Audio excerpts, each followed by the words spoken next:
우리가 흔히 말하는 중간사라고 얘기하는 신약 배경사를 하도록 하겠습니다. 사실 이 시간은 400년의 중간사라고 하는 세계사 속에 있었던 일들을 우리가 공부하는 것이 아니라 구약과 신약 사이에 단절된 역사 가운데 신약에 들어서면은 배경이 좀 많이 바뀌어지고 또 신약에 갑자기 나타나는 이야기들들 또 뭐 분파라든가 뭐 이런 배경들이 달라진 상태에서 신약이 시작되어집니다. 그래서 그 중간사 그 사이에 신약 배경사를 통하여서 신약과 관련된 역사 어떻게 해서 이런 것들이 시작됐는지를 좀 살펴보는 그런 시간을 먼저 갖도록 하겠습니다. 우리가 말라기에서 복음서까지 중간사라고 표현하기도 하는데요. 이건 신약을 이야기한 것들이라고 생각하시고 말라기에서 마태복음, 성경에서는 한 장 차이로 이렇게 기록되어져 있지만 400년간의 기간이 흘렀다라고 생각하시면 될 것 같습니다. 특별히 요세푸스가 기원전 5세기경 바사왕 아닥사스다의 통치로부터 확실한 선지자가 없었다라고 확실한 선지자의 계승이 없었다라고 기록함으로써 선지자의 말이 없었고 하나님께서 세우신 선지자가 말라기 이후부터는 없었다라는 이야기를 통하여서 침묵기라는 표현을 쓰기도 합니다. 그래서 그 400년 기간을 중간사 또는 침묵기 이렇게 표현들 하게 되는데요. 우리가 알아야 할 것은 이 변화된 내용들을 위주로 해서 공부를 하도록 하겠습니다. 그래서 신약 배경사라는 제목으로 역사를 좀 살펴보고자 합니다. 그러기 위해서는 구약 역사가 페르시아로 해서 종료가 되었지만 다시 한번 그 배경 가운데 뭐 사마리아인이라든가 뭐 이런 표현들이 쓰여지는 것들은 아수르 시절부터 되어지기 때문에 아수르의 배경부터 다시 한번 좀 살펴보고자 합니다. 그래서 함께 살필 내용들이 분열 왕국과 포로 시대, 아수르 시대, 바벨론 시대, 그리고 포로 귀환 시대와 헬라 시대에 대한 이야기, 바사, 헬라, 하스몬 왕족, 그리고 예수님께서 오실 당시에 로마 시대, 그리고 유대 문헌들에 관하여서 우리가 좀 전체적으로 살펴보고자 합니다. 그래서 구약의 배경이 되었던 아수르와 바벨론 시대를 조금 더 페르시아 시대까지를 살피고 그 다음에 중간사 그리고 신약의 배경이 되는 내용들을 함께 좀 보고자 합니다. 먼저 아수르 시대의 이야기들을 좀 다시 한번 볼 텐데요. 역사적인 상황들 이미 공부를 했습니다만 그래도 다시 한번 좀 살펴본다면 아수르 제국이 굉장히 광범위한 제국으로서 차지하게 됩니다. 디글라 빌레셋이 차지했던 영토가 이렇게 큰 메데바사 있던 바벨론 지역까지의 이야기가 되겠고요. 에살하돈에는 이 바벨론과 엘람 지역부터 해서 쭉 차지해서 애굽까지 차지하는 이야기. 그리고 애굽을 완전히 정복했던 시기에는 아수르 바니팔이라고 하는 왕이 등극했을 때 영토가 굉장히 넓게 차지했던 내용들을 좀 보게 되는데 이 배경 가운데 유다가 북이스라엘과 남유다가 여기에 포함이 되어져 있고요. 그리고 나서 북이스라엘이 포로로 끌려가게 되는 배경들이 이곳에 있습니다. 먼저 북이스라엘이 포로된 이스라엘들은 아수르 지역에 이 고산이라는 곳과 그 다음에 할랄, 악메다라고 하는 지역으로 포로민들이 끌려가게 되는데 고산, 할랄, 악메다에 끌려가게 되고 또 거기에 있던 그 지역의 아수르 지역에서 또 정복했던 정복민들을 데려다가 북이스라엘에다 정착시키는 일들이 있었습니다.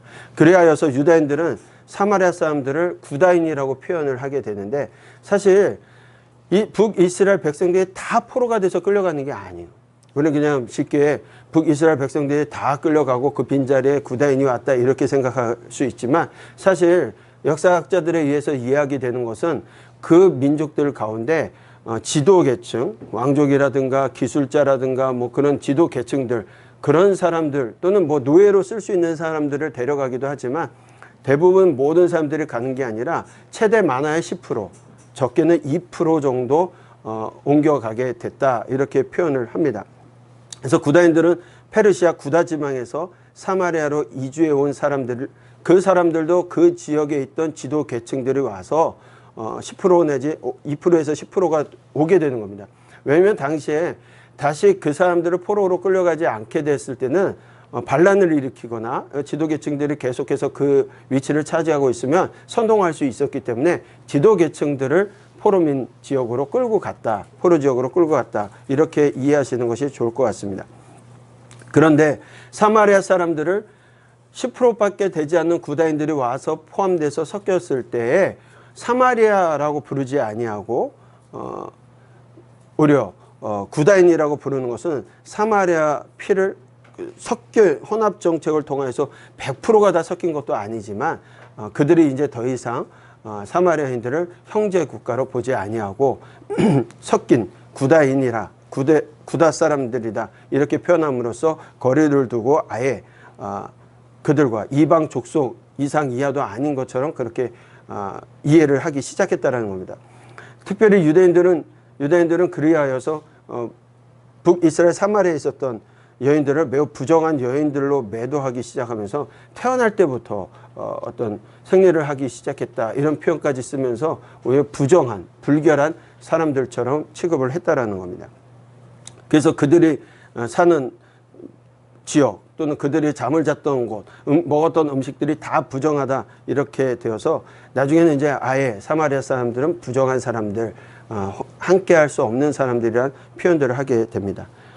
아수르 때부터 고산, 그 다음에 할랄, 악메다로 포로민들이 끌려갔던 것을 기억하신다면 나중에 이제 바벨론 포로지에 갔을 때 그 사람들은 여전히 흩어져 있던 무리들이 고산, 악메다 그리고 할랄에도 있었다라는 것들을 좀 기억하셨으면 좋겠습니다. 아수르 시기에 이제 지역도 다르게 이름이 명명되어집니다. 우리가 이제 이 지역을 보게 되면 유다, 사마리아 그리고 쭉 올라가면서 무기또 이런 식으로 이름들이 다 바뀌게 되는데 사실 사마리아인이라고 표현되어지는 것은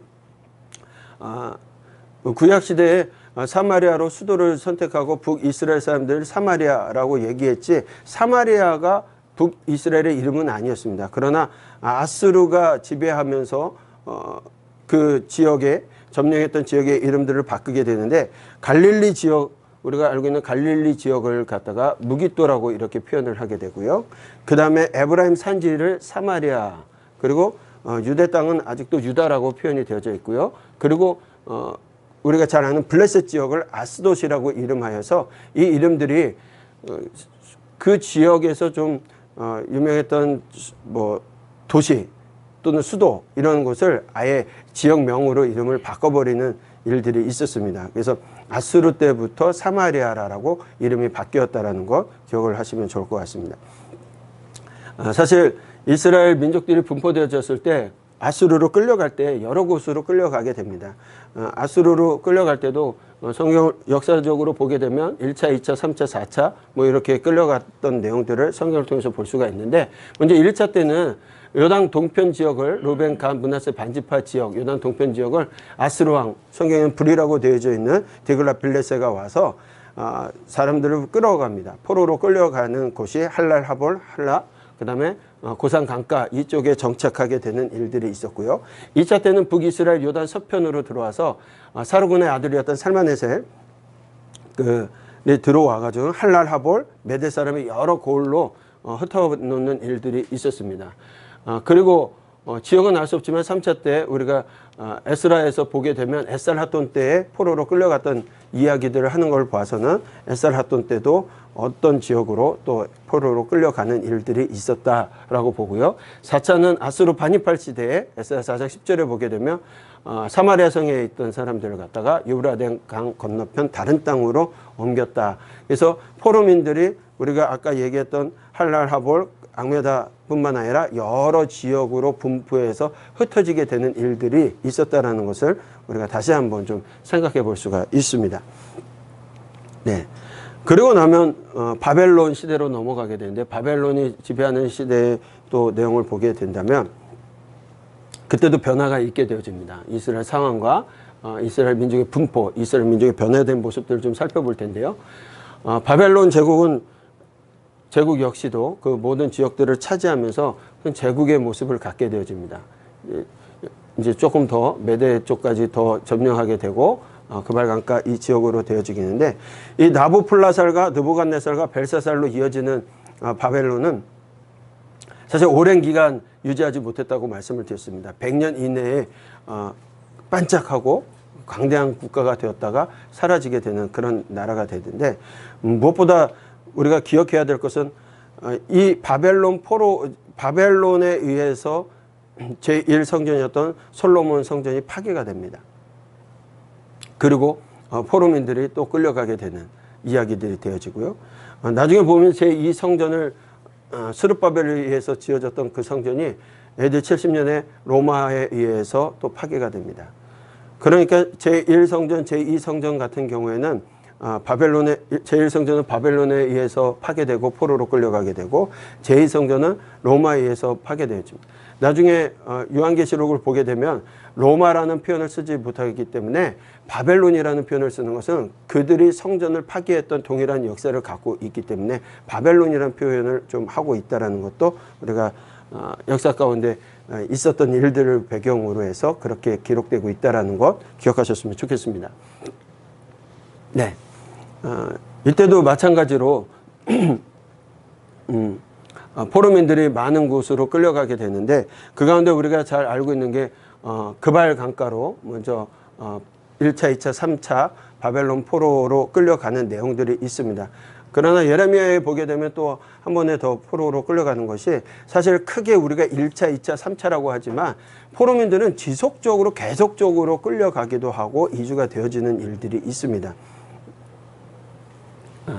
그 가운데 총독 그달랴가 이스마엘에 의해서 살해되고 나서는 요하난이 이스마엘의 반란을 진압하고 나서 예레미야를 이끌고 애굽으로 피난을 가게 되는데, 이 다마네스에 왔다가 거기서 애굽에 피난하면 하나님의 심판을 받게 될 것이라는 이야기들을 하게 됩니다. 그렇기 때문에 그 지역에도 다마네스라고 하는 지역에도 유다민들이 또 일부 정착을 하게 되고요. 그리고 어디까지 내려가게 되냐면 애굽으로 가서 피난처가 되어지는, 이스마엘의 피난처가 생깁니다. 그러니까 바벨론 포로 시기에도 그발 강가 중심으로 해서 바벨론의 포로민들이 있는 것뿐만이 아니라 어디에도 있냐, 예루살렘에도 아직도 남아있는 사람들이 있고, 다마네스라든가 애굽까지 이렇게 포로민들이 퍼져나가는 일들이 있었다.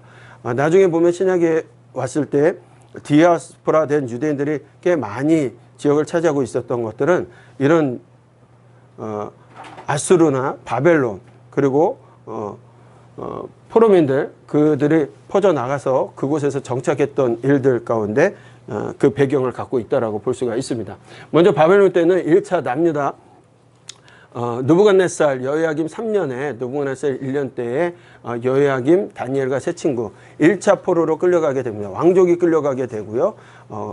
그 가운데 또 고위층들이 끌려나가서 그곳에서 또 학문을 배우고 민족성을 또 이렇게 버리게 만드는 그런 교육들을 하게 됩니다.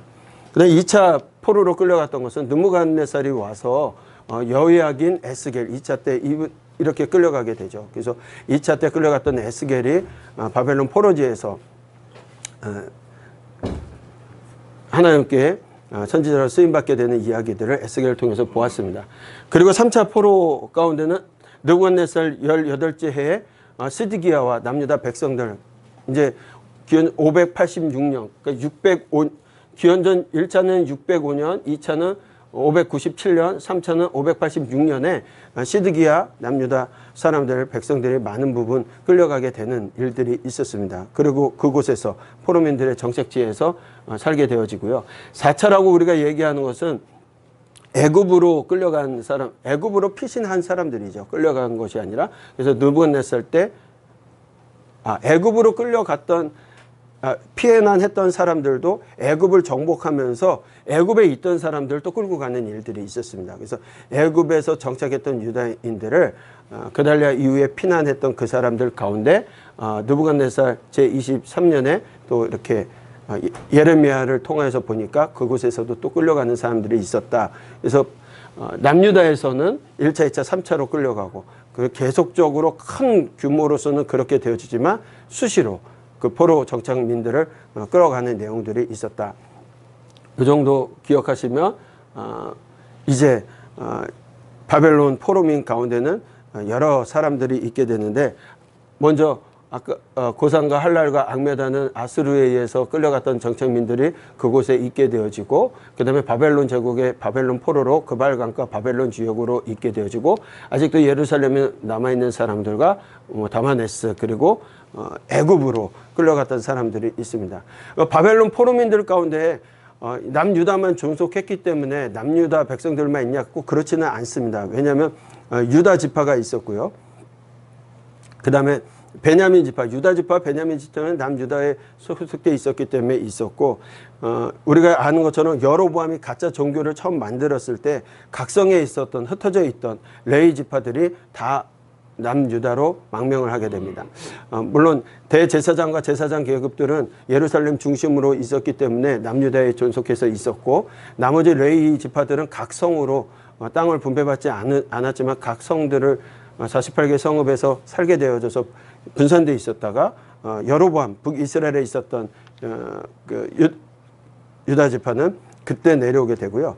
그 다음에 이제 시몬 지파는 북이스라엘에 소속되어 있지만 차지하고 있었던 땅이 유다 남쪽 브엘세바 근처에 있었기 때문에 그들은 경제적으로 지역상으로 계속해서 북이스라엘과 가게 되면은 모압 암몬 그쪽을 지나서 올라가서 들어가야 되는 상황 가운데 자연스럽게 흡수되는 일들이 있었습니다. 왜 그러냐면 남유다 히스기야 때 시므온 지파가 에돔 지역을 점령하는 일이 있었기 때문에 시므온 지파가 남유다와 함께 그렇게 존속했던 것으로 보여지고, 그 가운데 아수르 때 이미 흩어졌던 사람들도 존속하고 있었다라는 것을 기억한다면 바벨론 포로지의 모든 지파들이 어느 정도는 다 있었던 것으로 그렇게 우리가 볼 수가 있습니다. 네. 두 번째 이제 변화의 모습을 보게 되면 첫 번째 변화는 언어적인 변화가 있었습니다. 히브리어에서 이제 공통어였던 아람어로 바뀌게 되어지는데, 사실 히브리어와 아람어가 초기에는 우리가 지금 알고 있는 그런 문자가 아니었어요. 히브리어조차도 아람어와 거의 유사한 모습을 갖고 있습니다. 그래서 실로암 비문이라고 하는데요. 이게 히스기야 당시 만들어진 것으로 추측되는 이 실로암 비문에 보면 히브리어도 우리가 알고 있는 그런 히브리어가 아니라 아람어와 비슷하게 그렇게 되어져 있었다. 아람어로 변화가 되었지만 왜 그러냐면 이 언어가 페니키아 언어에서 같은 영향권을 갖고 있는 공동 언어체입니다. 일명 우리 중국과 한국과 일본이 같은 언어권을 가지고 있었던 것처럼 그런 모습에서 언어가 완전히 변화되지 않고 같은 비슷한 언어를 갖고 있었다. 지금 또 보여주는 것은 텔단이라고 해서 단의 이 텔 계속 쌓여서 이제 축적되어진 어떤 지역을 얘기하게 되는데, 텔단 비문을 보면 현무암에 아람어로 새겨진 돌판을 보게 되는데요. 이것이 아람어 하사엘 시대의 기록으로 추정하고 있습니다. 그러니까 하사엘이 전쟁했던 이스라엘과 유대에 대한 기록이 있는데, 이렇게 빨갛게 표시된 요 이름들을 보게 되면 붉은색은 다윗 왕가를 뜻하는 내용이 되고요. 파란색은 이스라엘의 왕 이름으로 쓴 것을 보게 되는데, 이때도 보게 되면 우리가 알고 있는 히브리어하고는 좀 다르게 되죠. 우리가 알고 있는 히브리어는 이 바벨론 포로 이후에 그 민족들에 의해서 다시 변화되어지는 일들이 있어서 그렇게 볼 수가 있습니다. 지금 우리가 알고 있는 알레베트, 김멜, 달렛 뭐 이런 식으로 가는 히브리어는 오히려 바벨론 포로지에서 유다 민족들에 의해서 그들이 자기들의 언어를 다시 한번 변화시켰던 내용인 것 같아요. 그래서 히브리어가 어쨌든 아람어로 바뀌게 되는 배경이 바벨론에서 있었던 이야기들입니다. 두 번째는 종교적인 변화가 생겨지는데, 그동안은 성전 중심의 종교였다고 한다면 이제는 회당을 중심으로 있어지게 된다. 회당은 바벨론에서 생긴 것은 아닙니다. 그 이전에도 회당은 있었습니다. 그런데 이제는 성전이 저희가 없어지게 되어지고 할 수 없어지게 되었을 때 이제는 회당을 중심으로 해서 성경을 낭독하고 가르치고 그 회당 예배를 드리는 모습으로 바뀌어지게 되어집니다. 사실 요시야 때도 지방 산당에서 많은 제사들이 있었습니다. 중앙 성수에서도 제사가 이루어졌지만 지방에서도 산당이라고 하는 곳, 산당은 언덕이라고 얘기할 수 있는데 그 언덕 보이는 곳에서 산당을 짓고 그곳에서 제사를 했는데 나중에는 하나님께만 제사하는 것이 아니라 이 산당 제사가 우상 숭배를 하는 제단으로 또 바뀌어 버립니다. 그러니까 그 산당에서는 하나님을 섬기고 또 우상들에게도 제사를 드리는 일들이 같이 번갈아질 때 요시야 때 아예 산당 제사를 금지해 버립니다. 그러니까 지방에서 제사 드리는 것을 다 금지해 버리기 때문에 오히려 하나님께 드리는 제사마저도 금지가 돼요. 사람들이 예루살렘 중심으로 성전 중심으로 살았던 사람들은 제가 그 3대 절기 그때는 모두가 올라가서 중앙성소에서 예배를 드려야 됐지만 무엇인가 자신들이 잘못을 하거나 희생제를 드려야 되는 상황 속에서는 각 지방 산당에서도 하나님 앞에 제사를 드리기도 했는데 그 모든 것들이 금지되어지고 오히려 하나님 앞에 예배 드릴 수 없게 되는 상황이 이루어지게 됩니다. 그리고 나서 이제 바벨론으로 갔을 때는 아예 성전이 없기 때문에 이제 제의를 드릴 수 없어서 예배의 형태가 달라지게 되는, 그래서 회당 중심의 예배 형태로 바뀌는 일들이 바벨론 포로 이후에 생기게 되는 일들입니다. 네. 세 번째는 권력의 변화가 생기게 되는데요. 그간은 왕권을 중심으로 해서 권력을 갖고 있었다라면 이제 왕조가 사라지게 되고 바벨론의 속주가 되어진 상황 속에서는 그들에게 지도자는 다름이 아닌 종교 지도자들이 되는 거예요. 근데 그 종교 지도자들 가운데서도 제사를 드릴 수 있는 상황이 아닌 상황 속에서는 누가 종교적인 중심가가 되냐면 회당을 중심으로 그곳에서 말씀을 기록하고 말씀을 전해주는 사람들이 종교의 지도자로 세워지게 되는데 그 가운데는 이제 서기관들이 종교의 지도자로서 이렇게 중심이 되어지는, 권력의 변화가 되어지는 일들을 갖게 되어집니다. 네. 이제 바사 페르시아 시대로 넘어가게 되면요. 이 가운데에서도 바사 페르시아 시대에도 역사적인 상황과 이스라엘 상황을 보게 되면 여러 가지 모습들을 보게 되어집니다. 먼저 제1성전 시대는 우리가 주전 10세기 솔로몬부터 주전 586년 예루살렘의 멸망까지를 제1성전 시대라고 얘기를 하고요. 그 다음에 제2성전은 우리가 구약에서 보았던 것처럼 에스라 시기에 학개 선지자를 통하여서 그들이 예언을 듣고 성전을 재건하게 되어서 스룹바벨에 의해서 세워진 성전, 제2성전이라고 합니다. 스룹바벨로부터 해서 로마에 의해서 AD 70년 유대와 로마 전쟁 가운데 예루살렘이 완전히 멸망당하여서 성전이 다 파괴되기까지를 제2성전 시대라고 합니다.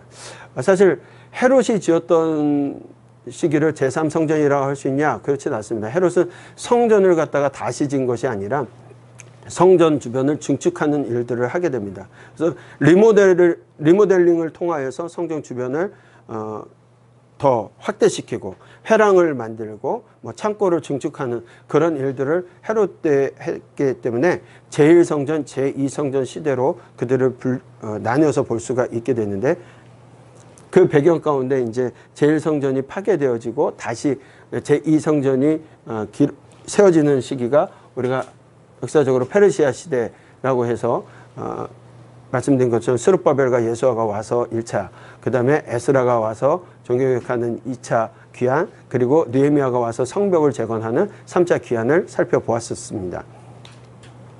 자, 그때도 보게 되면 아수르 때와 이 영토의 이름들이 조금 바사 시대는 달라지게 되는데, 아수르 때는 무기또라고 했던 이 지역을 갈릴리로 개명을 하게 되고요. 그 다음에 사마리아는 그대로 사마리아 이름을 갖고 있고, 유다 지역을 예후드라고 이름을 하게 됩니다. 아수도 또 아수르 때 동일한 이름을 갖게 되고요. 유다 남쪽을 갖다가 이두메라고 해서 에돔의 잔류들이 들어와서 그들이 정착하게 되어 이두메라는 이름으로서 남아지게 됩니다.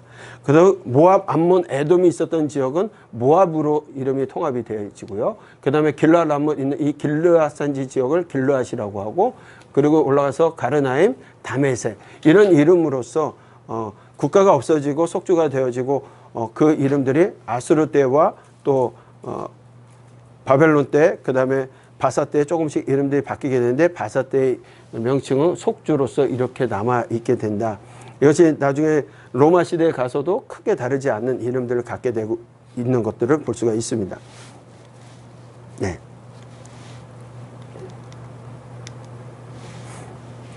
그래서 갈릴리 레반트 지역을 보게 되면 이두메, 아스돗, 유다, 그 다음에 사마리아의 명칭을 가지고서 예후드, 유다 이런 이름을 가지고서 이렇게 이름들이 변해간다라는 걸 보시면 좋겠고, 그리고 이스라엘 민족의 분포는 여전히 많은 부분에서 흩어져서 바벨론 포로 시기에 있었던 시기에 넘어서 이제는 더 확산을 됩니다. 이 바사 지역에서 보면 수산 지역에 수산궁에 유다민들이 살고 있었고, 많은 사람들이 거기서 또 구원을 받는 일들이 에스더를 통해서 보았듯이 바벨론 그발강가에만 있는 것이 아니라 점점 확산되어서 사람들이 퍼져나갔다. 그 배경 속에는 아마도 그들이 한 곳에 정착해 있는 것이 아니라 무역로를 따라서 또는 사업을 위해서 또 이렇게 더 많은 지역으로 확산되어 디아스포라 되었던 것으로 볼 수가 있습니다. 네. 그리고 이제 넘어가게 되면 헬라 시대로 우리가 넘어갈 수가 있게 됩니다. 앞에서 살펴본 것처럼 분열 왕국 시대가 포로 시대의 아수르 시대를 보았고요. 아수르 때의 사마리아 지역으로 해서 사마리아인이라고 하는 표현들을 이후에 계속적으로 쓸 수 있게 되어지는 배경이 되었다라는 걸 말씀을 드렸고, 포로민들이 아수르 지역으로도 고산 할랄, 앙메다 지역으로도 포로민들이 많은 사람들이 끌려가게 되고, 뭐 전체가 끌려간 건 아니지만 혼합되어지는 일들이 있었다라는 걸 말씀을 드렸고요. 바벨론 시대 때에 또 변화되는 종교적인 것들, 이런 것들을 좀 살펴보았습니다. 이제 바사 페르시아 지역까지 살폈고요. 헬라 시대로 오게 되는데, 헬라 시대는 조금 복잡한 이야기들이 많이 있습니다. 이 가운데 이제 우리가 역사적인 상황들을 좀 살펴보게 되고, 그 다음에 이스라엘 민족의 분포와 알렉산더가 헬라로서 그 지역들을 모두 차지하게 되었었지만, 이후에 알렉산더가 짧게 이렇게 제국을 통치하고서는 젊은 나이에 죽게 됩니다. 그리고 나서 이제 알렉산더의 후계자들에 의해서 후계자 시대라고 얘기하게 되는데, 그 시대가 이제 디아도코이라고 우리가 표현합니다. 디아도코이 시대가 있게 되어지고요. 그 다음에 이제 그 후계자들의 후손들에 의해서 통치되어지는 시대가 에피고노이 시대라고 얘기를 합니다. 그 에피고노이 시대가 또 존속이 되어지고, 그리고 나서 이제 잘 아시는 것처럼 그 가운데 네 개의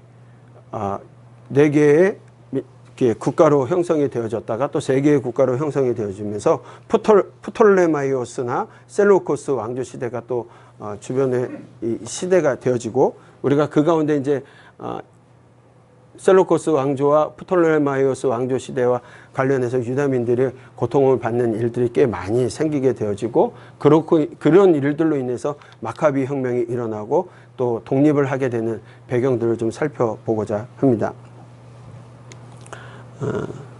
헬라가 이렇게 알렉산더에 의해서 헬라가 제국을 통치하게 되는 시기가 되는데, 이 사진을 보게 되면 이게 알렉산더의 모습이라고요.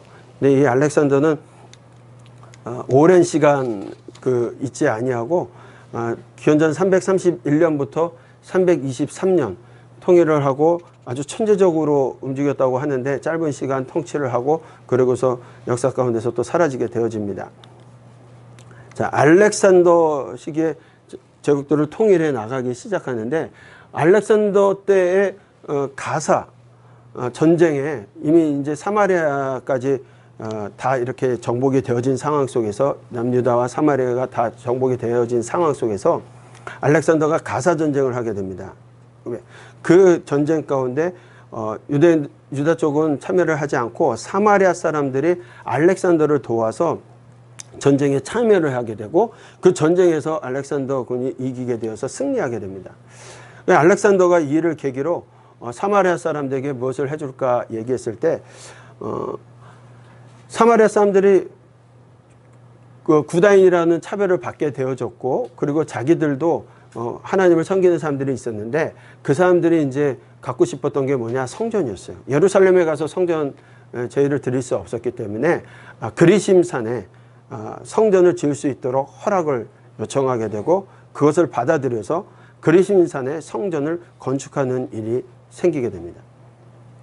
그래서 예수님 시대에 사마리아 지역에 가다가 여인과 얘기할 때 우리 조상들은 그리심산에서 당신들은 뭐 예루살렘에서 예배해야 된다고 얘기하는 그 배경들, 그러나 주님께서는 하나님의 영이시니 예배하는 자가 영과 진리로 예배할지니라 말씀하시면서 거기도 아니고 여기도 아니고 하나님이 찾으시는 예배를 해야 된다는 이야기를 하게 되어지는 배경 가운데 사마리아의 그리심산, 거기에 성전을 짓게 됩니다. 그리고 성전이 있기 때문에 그들에게 경전이 필요하게 되는데 그 사람들에게는 구약의 모든 내용들이 그들에게 경전이 될 수가 없어요. 사마리아를 중심으로 해서 사마리아가 중심 배경이 되어지는 게 그리심산 에발산을 배경으로 해서 모세 선지자가 여호수아를 통해서 축복과 저주를 선포하라고 말씀하셨던 것처럼 그들에게 정말 중요했던 성경의 경전은 모세오경이에요. 모세오경. 그래서 그들이 자신들의 정경으로는 사마리아 오경, 모세 오경을 받아들여서 사마리아 오경만을 자신들의 경전을 삼습니다. 왜냐하면 그 이후의 사무엘이라든가 그 이후의 성경들은 사실 남유다를 배경으로 남유다 사람들의 왕조를 준비하고 그 왕조에 대한 이야기가 되기 때문에 자신들과 상관이 없는 배경이 되어져 버립니다. 그래서 알렉산더의 가사 전쟁, 그 전쟁을 원정하고 나서는 그리심산에 성전이 세워지게 되고 그곳에서 모세 오경을 배경으로 사마리아 오경을 경전으로 삼아 예배하게 됐던 일들이 헬라 시대에 있게 되어지는 이야기들입니다. 네. 알렉산더는요, 애굽뿐만이 아니라 인도 근처까지 해가지고 굉장히 광대한 영토들을 차지하게 됩니다. 그래서 마게도니아 지역부터 해서 인도 지역까지 그리고 애굽까지 다 차지하게 되는 것이 알렉산더 시기입니다. 알렉산더 특별히 알렉산더 시대에 헬라화의 바람이 불기 시작했고 헬라 문명이 이 정복지에 헬라 문명이 확산되어지는 일들이 있었는데 특별히 알렉산더는 다행스럽게도 유다 민족들에게는 자신들의 그 예배, 자신들의 종교에 대해서는 터치하지 않습니다. 그 종교를 유지할 수 있게끔 그렇게 해주었기 때문에 그런 일들 가운데 예인, 성전 또는 제사라든가 그런 부분들이 지속적으로 유지될 수 있었다라는 것들을 볼 수가 있습니다. 우리가 알렉산더 이후에 헬라가 분할이 됐는데 그때가 이제 후계자들, 알렉산더의 장군들, 그 사람들에 의해서 통치되는 시대를 보게 되어집니다. 특별히 우리가 카산더, 리시마르쿠스, 셀루코스, 프톨레미오스 이렇게는 들어봐서 4명의 큰 장군들 이야기들은 들었습니다. 세계사 속에 그러나 그 내용들을 보게 되면 장군들이 굉장히 많이 있습니다. 뭐 필리포스 3세, 아리다이오스라고 해서 알렉산더의 이복형도 있었고요. 그 사람이 이제 통치 구역은 바벨론 지역으로서 헬라 전역의 국왕으로서 공동왕으로서 존재했다라는 것. 그리고 페르디카스, 우리가 아는 셀로쿠스 1세, 기병 친위대장이었고 그가 바벨론 중심으로 해서 통치하게 되고 또 카산드로스, 보병 친위대장으로서 바벨론 지역을 분할해서 또 왕을 차지하고 있었던 사람들이었습니다. 그리고 나서 이제 장수들 쭉 보면 뭐 리시마르쿠스, 안티오고노스, 프톨레마이오스 1세에서 있는데 여러 부분들이 큰 영토를 이 디아도코이 시대의 장수들 또는 관계되어지는 뭐 친위대장, 형제 뭐 이렇게 해가지고 여러 지역들을 분할해서 통치하는 시대가 됩니다. 그래서 우리 디아도코이 시대는 알렉산더의 장군들에 의해서 통치되는 시기를 디아도코이 시대라고 말씀을 드렸고 그 다음에 에피고노이 시대는 2세대, 그 장군들의 2세대들에 의해서 통치되는데 먼저 디아도코이 시대에 알렉산더 장군들에 의해서 통치됐던 이 수많은 장수들이 있었던 일들 가운데 4명의 장수들로 이렇게 추리가 되어집니다. 네. 결국 4개의 나라로 정리가 되어지는데 디아도코이 시대에 이제 전쟁이 일어나게 되는데 5차 전쟁이 이루어지게 됩니다. 먼저 1차 전쟁은 322년부터 320년까지 3년간에 일어나게 되는데 페르디카스, 에메네우스 대 또 안티파트로스, 아까 그 장군들이 서로 편을 먹고 그들이 함께 이렇게 전쟁에 참여하게 되고 서로 전쟁을 하게 됩니다. 그 전쟁은 가파도기아 애굽에서 일어나게 되는 일이 있고요. 뭐 다 찾아볼 수 있지만 특별히 유대를 중심으로 보게 된다면 남부 시리아 지역에 있었기 때문에 그 시리아 땅 안에 있었던 유다가 피해를 보게 되는 내용들은 세 차례가 있었습니다.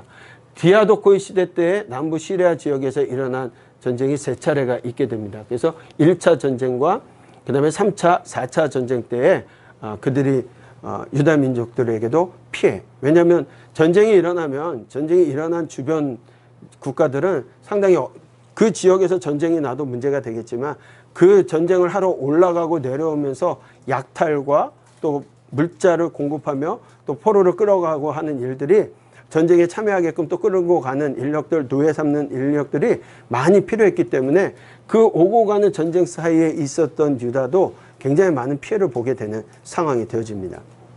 5차 전쟁을 통해서 4개의 나라로 이제 정리가 되게 되어집니다. 그래서 우리가 역사 가운데 좀 많이 들어본 디아도코의 시대에 많이 들어본 이름들이 나오게 되는데 카산드로스, 리시마르쿠스, 셀레우코스, 포톨레마이오스 이렇게 4개의 나라로서 분할이 되어지게 됩니다. 마게도냐 지역에 카산드로스라는 나라가 세워지게 되고요. 카산드로스 중심으로. 그 다음에 터키 지역, 오늘날 터키 지역에 해당하는 곳에 리시마르쿠스가 있게 되어지고요. 그 다음에 시리아와 바벨론 전 지역을 따져서 이 시리아, 예루살렘 포함한 시리아와 바벨론 전역을 따져가지고 셀루쿠스가 차지하게 되는 일들이 있게 되어집니다. 그리고 애굽은 프톨레마이오스에 의해서 나라가 생기게 되어서 이 디아도코의 시대에 이 4개의 나라로 추스려졌다는 거 기억을 하셨으면 좋겠고요. 그리고 나서 이제 그 디아도코의 시대 이후에 그 자녀들의 후손들에 의해서 에피고노의 시대가 열려지게 되는데 이때는 3개의 나라로 또 통일이 되어지게 됩니다. 그래서 앞에 있었던 카산드로스하고 리시마르쿠스가 합해져서 하나의 나라가 되어지는데 안티오코스라고 하는 나라가 되어지게 되고요. 그리고 나머지는 셀레우코스와 포톨레마이오스로 해서 4개의 나라가 3개의 나라로 또 바뀌게 되어집니다. 이 내용에 대해서 조금 더 많이 보시려고 하면 뭐 책 나와 있는 뭐 지중해 삼국지라든가 뭐 이런 데 보면 세계 역사 전쟁사들로만 쭉 내용들이 되어져 있는데 사실 성경 보기도 바쁜 시기에 그런 거 딱 찾아가지고 보기는 참 어려울 수 있어요. 그런데 전쟁에 관련해서 조금 더 많이 보고 싶다 한다면 그런 책들을 좀 참고하실 수 있습니다.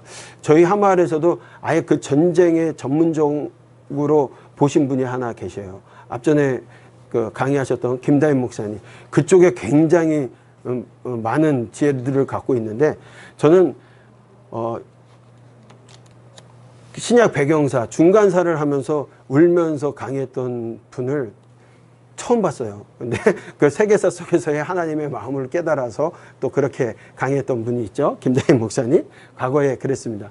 자, 이제 에피고노의 시대에는 안티오코스, 셀레우코스, 포톨레마이오스 3나라로서 변화가 되어지게 된다라고 말씀을 드렸고요. 이 에피고노의 시대에도 시리아 전쟁이 무려 6차례의 시리아 전쟁이 일어나게 됩니다. 앞전에도 3번의 남부 시리아에서의 전쟁이 있었고 이제 6번의 또 실제 시리아에서의 전쟁이 일어나게 되기 때문에 8번 내지 9번 가까운 전쟁 가운데 약 150년, 기원전 322년부터 168년까지 이 전쟁의 포화 속에 들어가 있던 나라가 있어요. 그게 바로 유다입니다. 남유다. 그렇기 때문에 그 지역은 레반트 지역은 완전히 전쟁터로서 쑥대밭이 많이 되죠. 아까도 말씀드린 것처럼 전쟁에 나가는 사람들이 출정을 하고 돌아오고 하면서 물자를 공급받거나 약탈을 당하거나 그런 일들이 하도 많았어요. 이 전쟁이 났다 하면 유다민들이 살다가 어떤 일들이 생기냐면 몸만 피하는 거예요. 가옥과 재산들을 다 가지고 어떻게 피할 수가 없기 때문에 산으로 들로 숨어 들어갈 수 있는 구멍으로 숨어 들어갈 때 어떻게 하냐면 자기의 땅에다가 자신들이 갖고 있는 금은보화들이라든가 물자들을 갖다가 땅에다 묻어놓는 일들이 있게 되어집니다. 이 오랜 전쟁 가운데 그렇게 땅에다가 묻어놓고 도망을 가거나 피했는데 그만 죽고 말아요. 죽고 나면은 그 보화나 그 감춘 보물들이 누구 것이 되냐면 후대 사람들, 그 땅을 차지한 사람들이 나중에 농사를 짓고 그렇게 하다가 그 보화들을 찾게 되는데, 예수님 시대에도 예수님께서 천국에 대한 비유를 하실 때 밭에 감추인 보화의 비유를 하시는 것이 실제 역사 가운데 그런 일들이 있게 되어집니다. 그런데 나중에 보게 되면 그 땅에서 보화가 나오면, 그 땅에서 보화가 나오게 되면 그것을 차지하는 사람은 누구냐면 발견한 사람이 갖게 돼야 되는데 그렇지 않게 되는 거예요. 나중에 지도계층들이 어떻게 지도자들이 얘기를 하냐면, 땅 주인들이 노예든 누가 수작을 해서 하더라도 보화가 나오면 땅 주인이 갖게 합니다. 그러다 보니까 그런 비유가 있게 되는 거예요. 그러면 노예들이 또는 소작농들이 농사를 하다가 보화를 발견하면 그것을 발견했다라고 하는 것이 아니라 다시 묻어놓고 수단 방법을 가리지 않고 돈을 주고 그 땅을 사서 자기가 보화를 취하게 되는 그런 일들이 있었기 때문에 그 배경을 근거로 해서 밭에 감춘 보화 이야기를 통해서 천국을 그렇게 사들이는 거, 하나님의 나라를 그렇게 가져야 된다는 비유의 이야기들이 이 시대에 있었던 일들입니다. 자, 1차 때 276년에서 273년까지 이제 프톨레마이오스하고 안티오코스, 또 프톨레마이오스하고 셀루코스 시대에 지속적으로 남부 시리아에서 레반트 지역에서 전쟁이 일어나게 됩니다.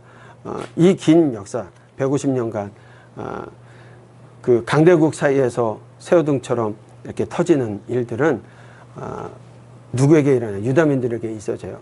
처음에 하나님을 사랑한다고 했던 그 민족들이 하나님을 떠나면 잘 살고 잘 먹고 잘 살 수 있는 줄 알았더니 오히려 하나님을 떠난 인생들이 되었을 때 그들은 강대국, 어떤 나라들 가운데서도 침략당할 수도 있고 또 고통을 받을 수밖에 없는 나라로 되어집니다. 하나님께 제사하고 하나님을 사랑하는 일을 떠났을 때 그런 일들이 되어집니다.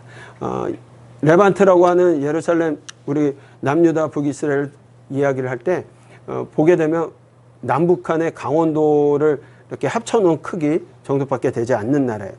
그 나라가 하나님 앞에 잘 살고 하나님 앞에 보람된 모습으로 살아갈 때는 다윗과 솔로몬과 같은 시기에는 주변의 열국으로부터 오히려 조공을 받는 그런 나라였지만, 하나님을 싫어 떠났을 때는 어떤 나라들로부터 침략을 받아도 타당할 정도의 작은 규모의 나라였습니다. 그들이 하나님 싫다고 떠났을 때는 이렇게 열국에 의해서 지속적으로 매를 맞게 되고 고통을 당하는 일들이 헬라 시대까지도 있었다라는 것 기억하셨으면 좋겠습니다. 그러다 보니까 이제 점점 많은 사람들이 물자와 함께 또 포로민들이 또 끌려가고 노예로 끌려가고 그런 일들이 지속적으로 있게 되어서 오히려 디아스포라 유대인들은 넓은 범위에서 이제는 터키 지역까지, 예? 안티오코스 지역까지, 또 셀레우코스 지역, 이 전쟁을 통해서 프톨레마이오스에 의해서 애굽으로, 바벨론으로, 또 터키, 유럽 지역으로까지 확산되어지는 일들이 있었다. 그래서 우리가 알고 있는 것처럼 바울 선생께서 길리기아 다소 출신 베냐민 사람이라는데 그 지역으로 나중에 신약에 와서는 그런 지역에 유대인들이 왜 정착해 있고 분산되어 있었는지를 디아스포라 유대인들이 계속 아수르, 바벨론, 페르시아, 헬라까지 분산되어지게 되었던 걸 우리가 볼 수가 있습니다. 또 디모데 같은 경우는 루스드라 사람이라고 표현하는데 루스드라 지역까지 강제 이주되어서 그곳에서 정착하고 살았던 유다인들이었다라는 것을 좀 기억하시면 좋겠고, 알렉산더는요 유대인들에게 종교의 자유를 허락해 주셨습니다. 그러다 보니까 종교 지도자가 바벨론 시기부터는 왕권이 사라지고 종교 지도자가 그 권력을 차지하게 되는데, 이 종교 지도자들의 갖는 생각은 나라는 비록 없을지라도 종교의 자유만 허락이 된다라면 어떤 나라가 차지해도 큰 문제가 되지는 않는 것처럼 생각을 하는 겁니다. 그러나 종교에 대해서 탄압이 들어오면 그때는 생명을 걸고 목숨을 걸고 전쟁을 하고 싸우고 그런 일들이 벌어지게 돼요. 그 배경이 이제 헬라 시대에 있었던 일들이 되어집니다.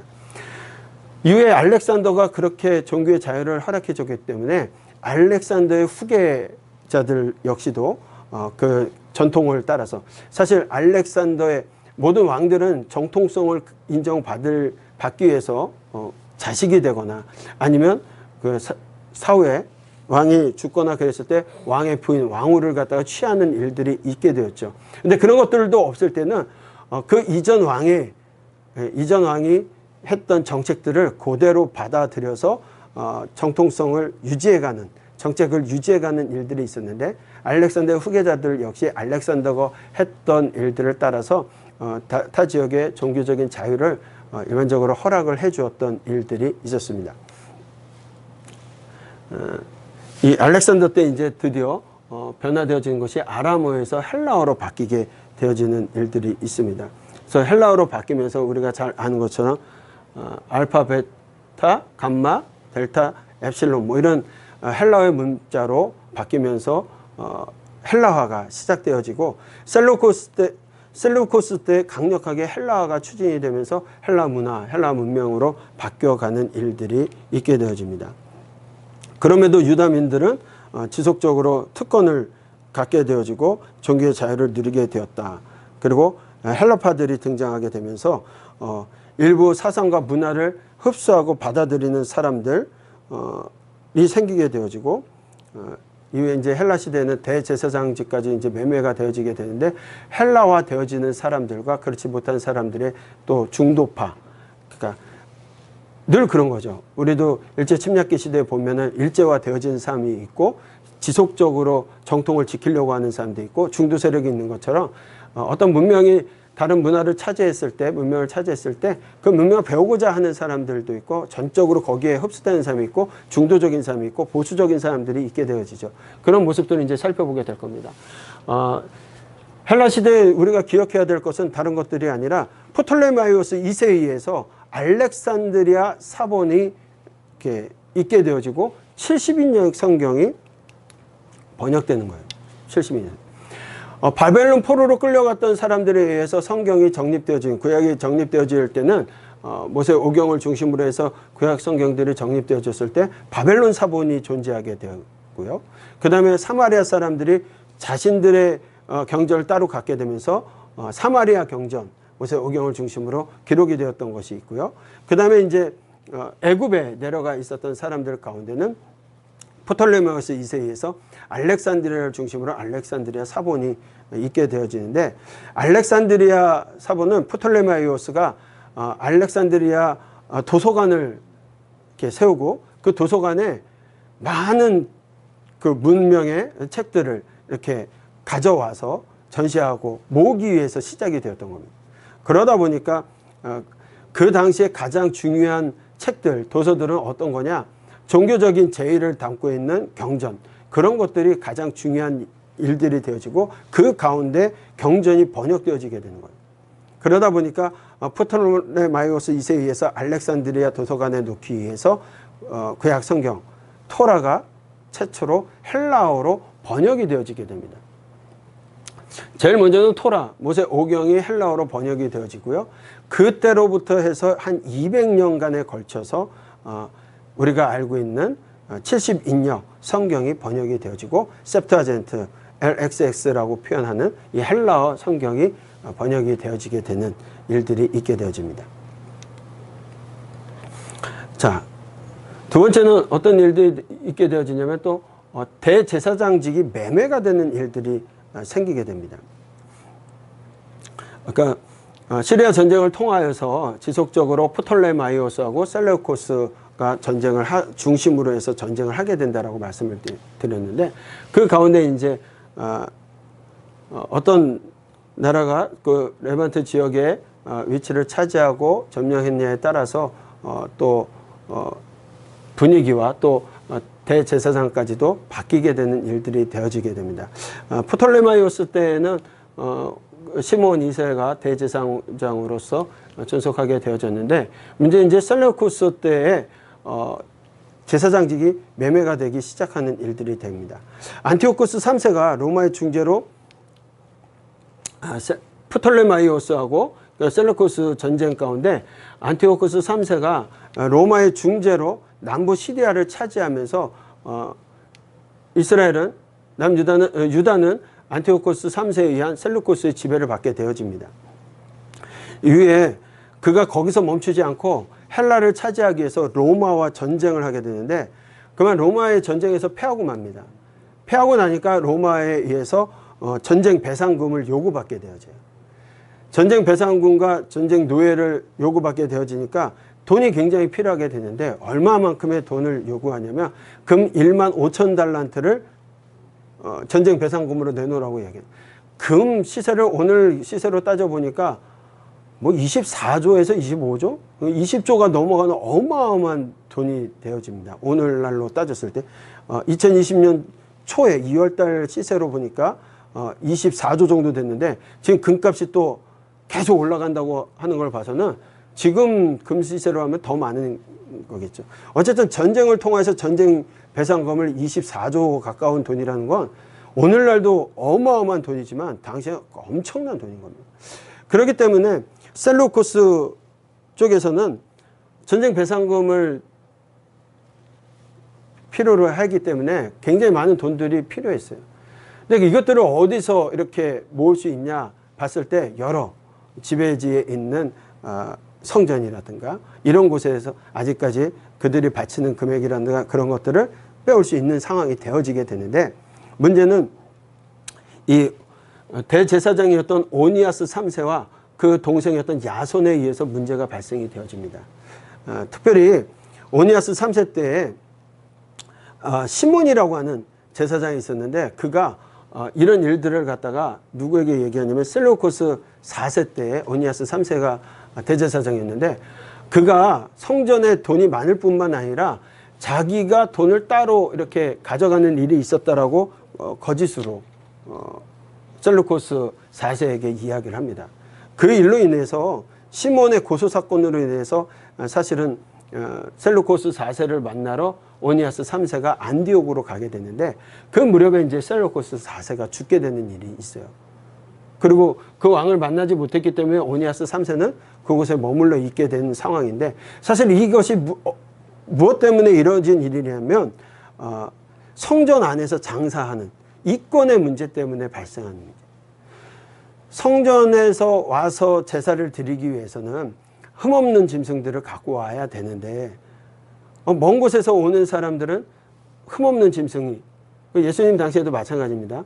성전에서 매매하는 사람, 돈 바꾸는 사람들이 있었던 것처럼 그들은 성전 안에서 재물을 판매하고 그렇게 하는 장사들을 계속적으로 이루어 왔는데 그 이권, 분명히 이익이 남겠죠. 성전에서의 재물을 파는데 좀 비싼 값으로 팔고 하는 그것들을 통해서 이익을 취득하는 그 문제 때문에 갈등이 생겼고 성전 시장의 문제 때문에 장사 이권을 가지고서 문제가 되었던 거예요. 시몬과 오니아스 3세가.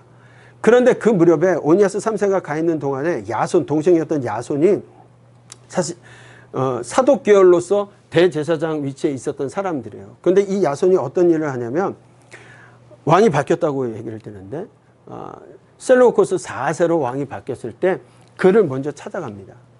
그리고 뭐라고 얘기하냐면 나를 대제사장 삼아달라고. 그러면 뇌물과 돈을 더 많이 바치겠다.